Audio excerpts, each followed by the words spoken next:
Welcome to the Slop Farm. Enjoy the video. You start by doing the fast, decisive resets. Unplug the TV for 30 seconds, then plug it back in to clear temporary system hangs. While it reboots, check batteries and repair any Bluetooth or RF keyboards, because a disconnected peripheral often hides the on-screen keyboard. Next, go into Settings, System, Input, or Keyboard, and confirm the on-screen keyboard is enabled. Once the TV finishes booting, try a simple text field to trigger the keyboard, and note whether the device recognizes any attached input. Once done with power and pairing, focus on software. Force close the app where the keyboard fails and relaunch to drop stale processes that block input. Make sure the TV firmware and the app are up to date. Outdated software often disables new keyboard APIs.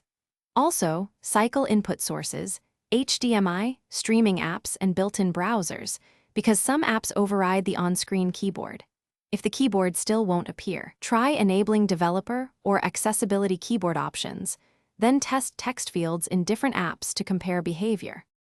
You finish with targeted fixes. Try a wired USB or Bluetooth physical keyboard to confirm whether the issue is strictly on-screen. If that works, restore input settings or reinstall the platform app.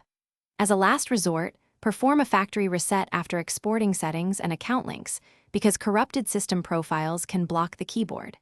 If problems persist, one key troubleshooting tip: check for multiple input managers in settings or accessibility. Disable duplicates and reboot, since two input services can prevent the on-screen keyboard from launching. Thanks for watching. Consider subscribing if we helped you today.